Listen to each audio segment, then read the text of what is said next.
Hello and welcome back to my Dandelion Diaries. I am going to be covering something that I get asked a lot of questions about today, and that is going to be my health habit tracker system thing that I use. So I get questions about this all the time about what habits it is I track, or like why I track those habits. And also over here on the other side of my little habit tracker thing here is how I kind of gauge my data for my stress, mood, and sleep, like what resources I use to kind of keep track of all of this so it unfolds every year to my data, like about my life. So this is going to be a bit of a chatty video. I'm going to just use my 2025 book here as an example. This is the 2025 health planner I've been using. It's 𝗦𝘂𝗽𝗍 Sneaker Weeks in the leaf green color. I have been doing this type of tracking system for over 3 years now, and I just really find it fascinating about what it says about my growth as a human, but it's also just kind of fun to have data about myself that I keep track of. And a lot of this stuff is very easily marked, like 10 minutes or less a day. Like I fill this out really fast every day at the end of the day. So let's just dive straight in. I'm going to start with habits, and then we'll move up into the graphing system up here. Again, I don't really have a lot of visual for this, so it's going to be a lot of talking and then me kind of showing you what I've done, at least so far this year. But yeah, let me just zoom you guys in so you can probably read what I have here a little bit better, and let's chat about some habits. Okay, so this is the primary list of habits that I have been using for 2025. I do change these a little bit every month, or I'll get rid of one and add another depending on what I'm trying to keep data on. I will say a lot of these are pretty consistent throughout the month though, or pretty consistent throughout the year, not month. So they follow me all year long, and I have basically pure data points on each one of these. So I'm just going to kind of go down the list here and describe like why I'm tracking these, since that is a question I get. If you're not interested in the actual habits, I will have a timestamp in the description of when I go into the graph system up here. So just so it's easier to jump around this video a little bit. Anyways, so right here on the top, my first habit that I keep track of is reading. I really enjoy reading, especially fiction and fantasy and romance and horror and thriller. And I just love a good entertaining story that can kind of pull me out of the current situation and put me into another world. However, I also enjoy reading things that are, I guess, more like self-help. So I like to keep this on my habit tracking list here because it helps me see how often I am reading. It also helps me see that I am not reading enough. I think reading is a really great habit, also a really great hobby. It's not something that I think is as popular as it probably was from when I was a child. Digital worlds have kind of taken over a lot. But reading is something I really want to do because I feel like it challenges my brain, but also gives me a good thing to track as a hobby that is a bit more productive than just, gardening, or like a little bit more of like a slower hobby, I guess. Like it's not actively moving my body gardening or swimming or hiking or camping or anything like that. It's an indoor hobby, and it's, I think, a little bit better for my brain psychologically wise than I would say like a movie or a show, even though I do enjoy watching those as well. But I don't know. Reading is something I really like to keep track of. The next couple things I have in here are language based. So this would be like Spanish and Japanese. These are two languages that I'm trying to learn. I would love to be fluent in multiple languages at some point in my life, but I have noticed that by keeping these two here on my habit tracking list, it reminds me, hey, I need to practice one of these languages today. I will say I'm not as diligent as I should be about these two, but that's the whole point of having this habit tracker, right? I'm going in here, I'm checking in with myself every day.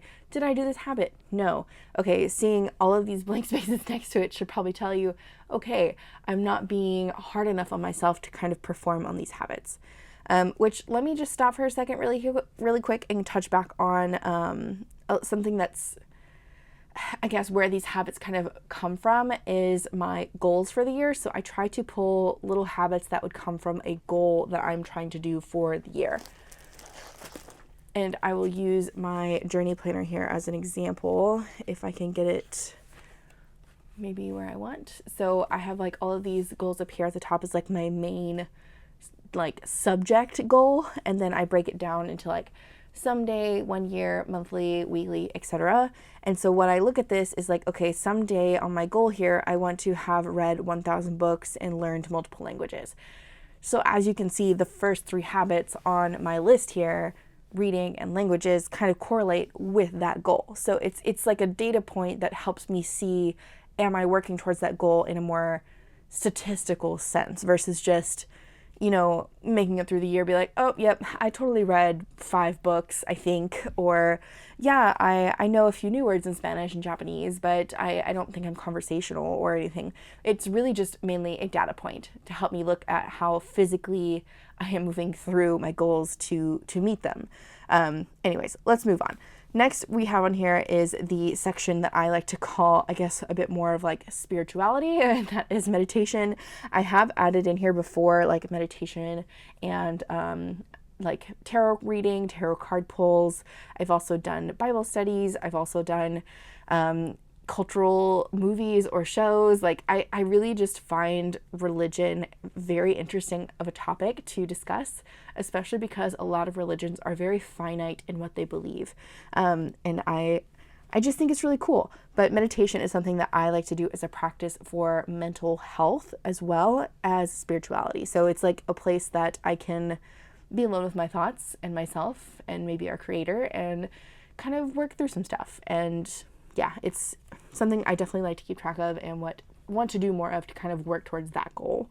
And then after meditation, I have on here a probably series of habits that involve my physical well-being. So this is all going into like the health category, which a lot of these are health related, right? But it's mainly more of the physical health. So stretching, walking, running, lifting, drinking water, tea or coffee, sugar, fruit, vegetarian, eating out, fast food.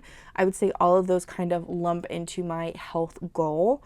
The more movement-based one, like the physical ones, like stretching, walking, running, lifting, those are something I'm trying to work on as a more small goal. So I'm tracking those off throughout the year to see, am I making any progress with that? So walking is mainly just a nice habit to have. Stretching is something that as I age, which I'm not saying I'm old or anything, but it's a good habit to have to continue into life as you age, because mobility becomes harder the more years you gain on your life, on your body. And same with like running on here and lifting. Those are 2 things that I'm trying to do now so I can better prepare myself later to have a more strong and I would say fit body to carry me for the rest of my days. So not doing my best on any of these goals, honestly, right now, especially in 2025, but having them on here and repeatedly seeing them is kind of like a little push in my brain. It's like, hey, you need to check that off. Hey, you need to check that off. And not doing it is kind of a push as well. So seeing like these blank dots next to this makes me see like, okay, clearly you don't give a crap about yourself. Maybe you need to reevaluate something. But yeah, I always keep them on here. And then once I start checking them off more and more and more, then I may change them to something else. But I definitely need to keep these on here for now to reach that goal. And then H2O, tea, and coffee. So water, tea, and coffee. This is mainly to track my caffeine intake. I got to a point last year in 2024 where I was going into, I think, like my adrenal system was starting to fail because I was drinking so much caffeine. I was just so exhausted all the time. And then I cut out coffee cold turkey and switched to tea. And it was like night and day. I was feeling so much better, no headaches. I was sleeping better. So I definitely have to keep track of these things. I do sometimes just simplify it to say caffeine and water is, an important beverage for us as humans. So I like to keep track of if I'm drinking my, gallon of water a day or 4 liters, depending on what kind of cup I'm using. Then we have on here some other kind of food items, which would be like sugar, fruit, vegetarian, eating out, and fast food. All of these are still part of like my health goals. I am trying to become more vegetarian again. I was vegetarian for a very long period of my life, and then I lost my father a few years ago, and after that I kind of went into this really depressive time and kind of gave up a lot of the things that I was very passionate about, and vegetarian eating was one of those things I gave up just because I had to eat and I wasn't really caring anymore. So I ate whatever and kind of gave up the vegetarian vegan life, and I'm trying to get slowly back into that as I am, coming out of my grief and working through my grief and things like that. Fruit is another thing that is on my food list, mainly because I feel like I don't eat enough of it. I like to see that I'm having at least one piece of fruit a day, if not the recommended serving sizes of fruit. This whole little section of foods is mainly just to kind of pique my interest as well, because I have a nutrition background and I'm very fascinated by it, and I love the way it kind of works with your body chemistry.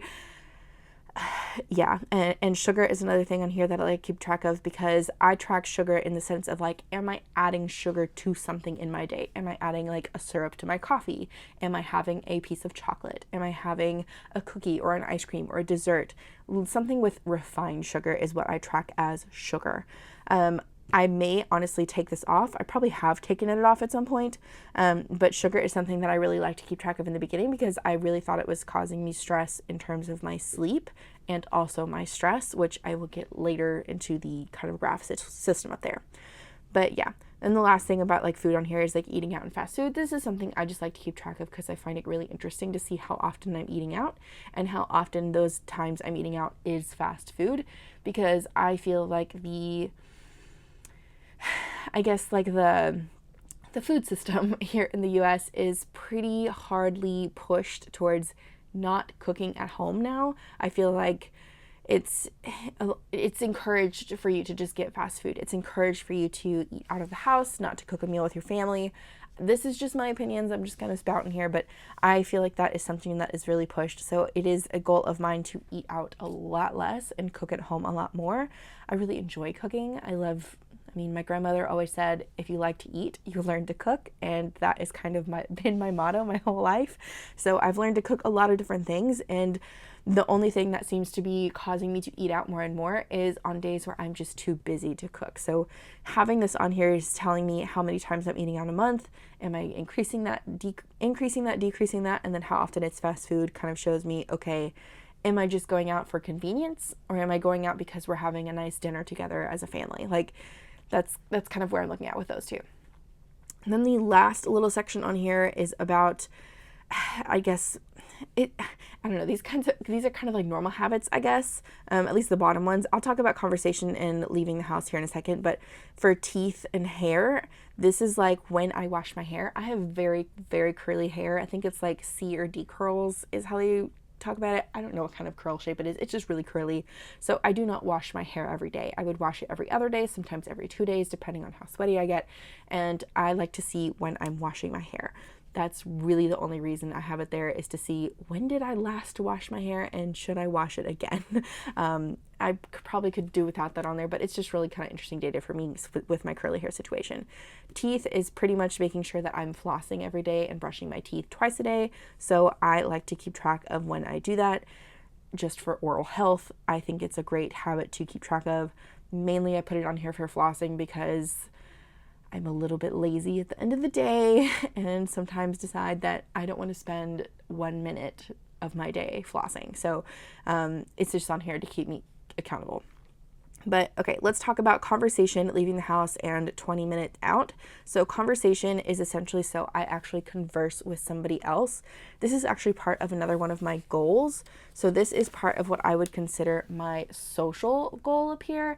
I am a very, I'd say, introverted person. I don't really go out of my way to kind of communicate things that I need to. So I have conversation on my habits list to make sure that I am having conversation on a day-to-day basis, whether it's with my partner, whether it's with my mom, my brother, a friend, a pen friend, somebody in the community. Like it's mainly on here to make sure that I am being not just by myself.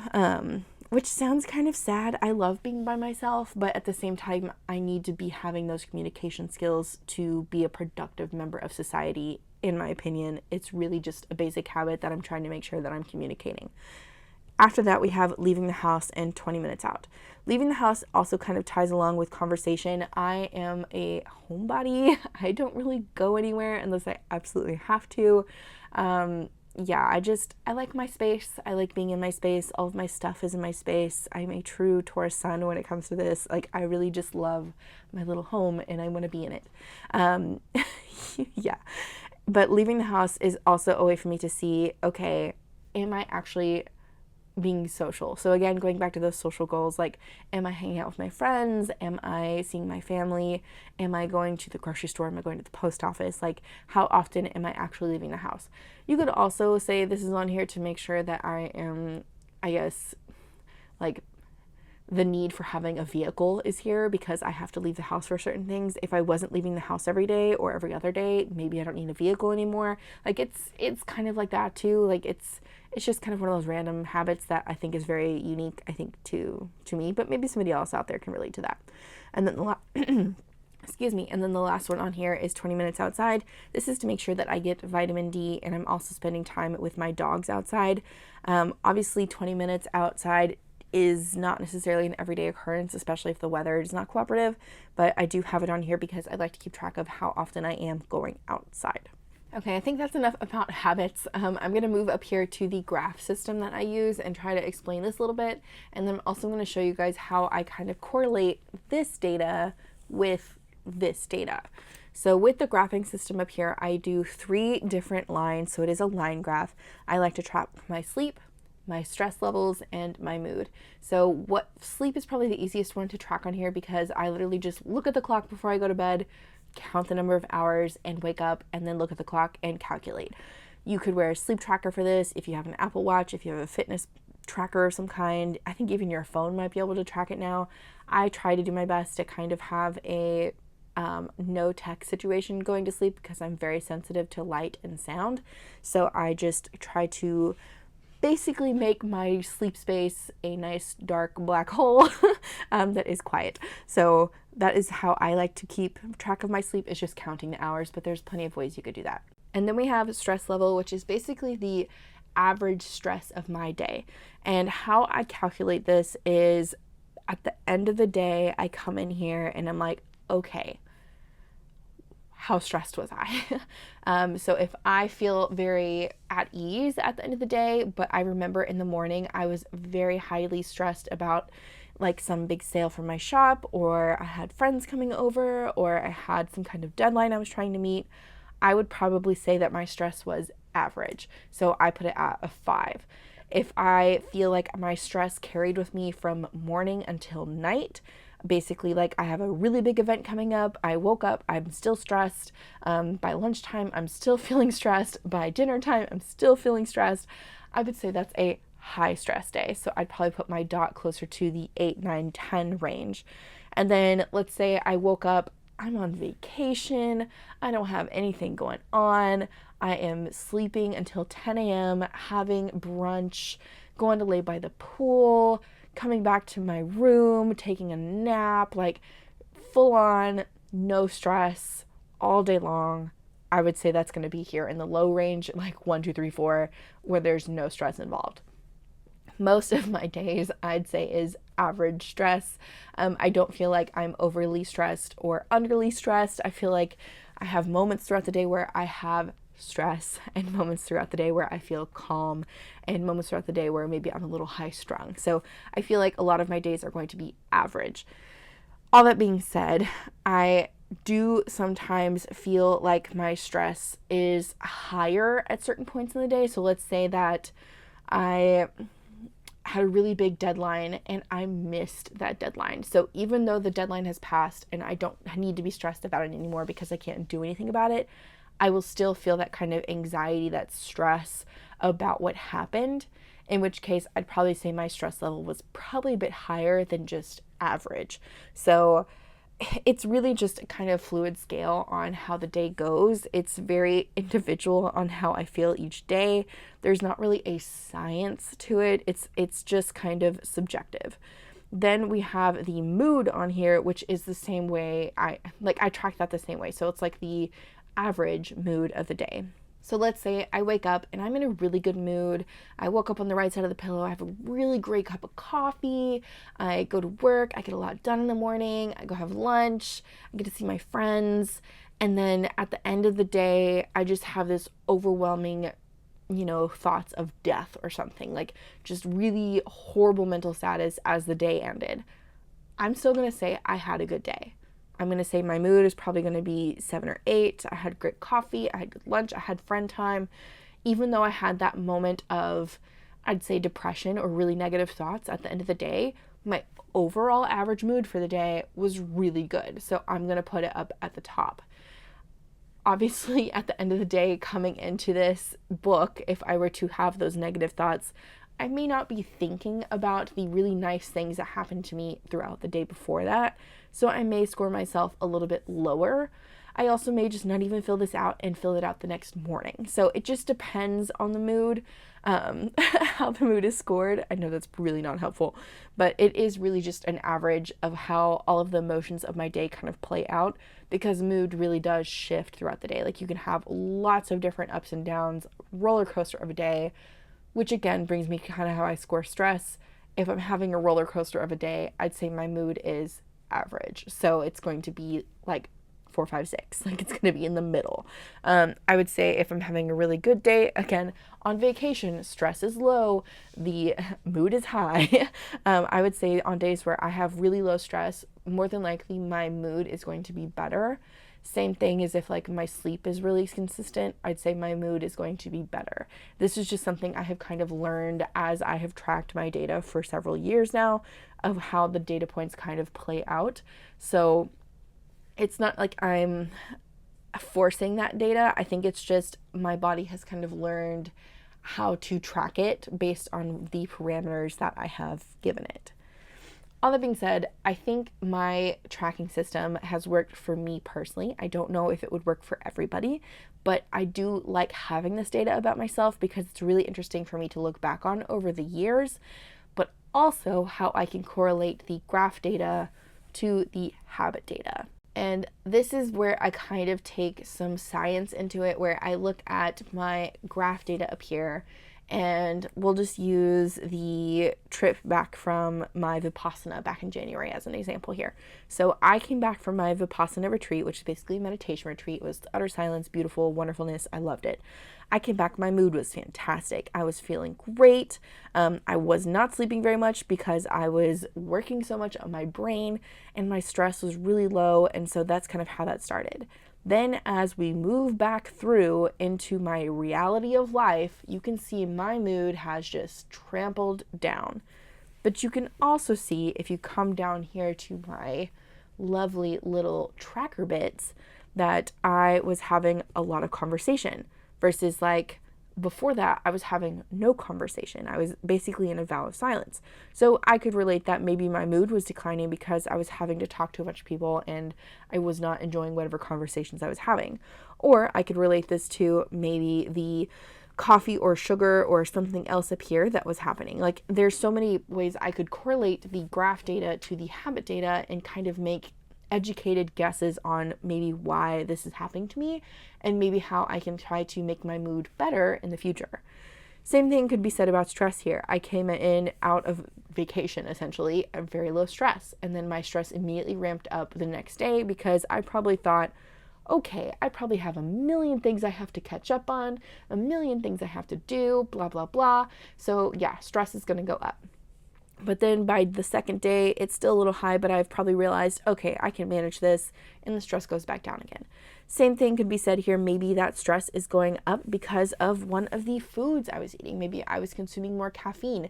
Maybe I was consuming more fast food, which is definitely one down here. Like, I can say that maybe that stress is caused by something else, and again, make those educated guesses on how to better my stress levels. So how to fix it in a way, like how to manage it a bit better.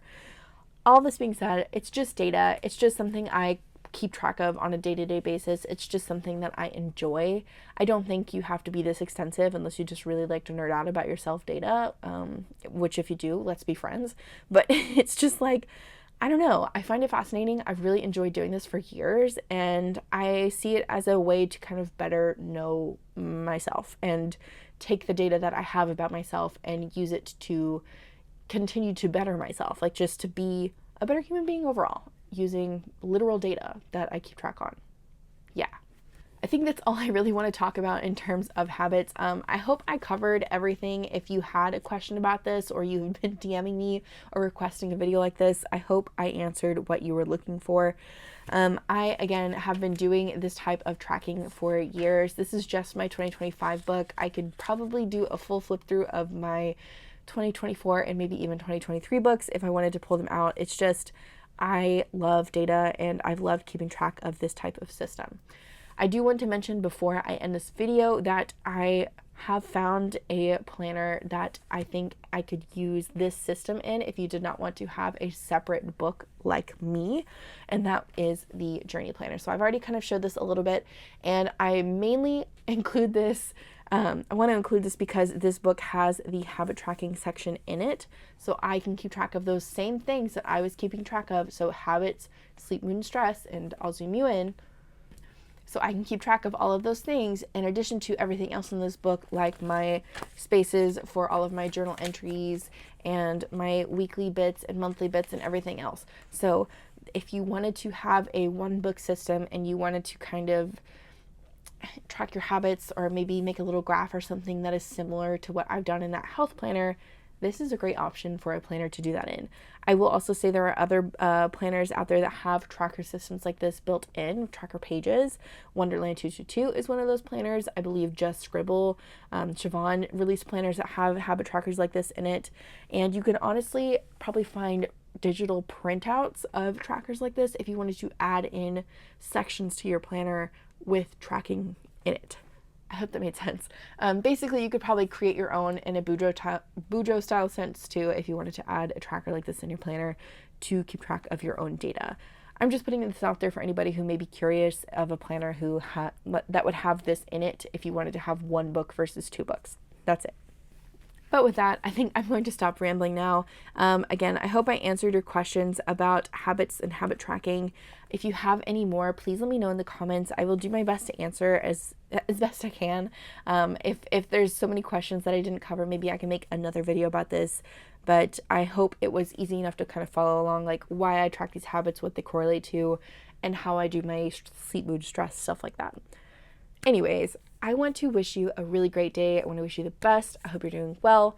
Be blessed, and I will see you guys in the next one. Bye.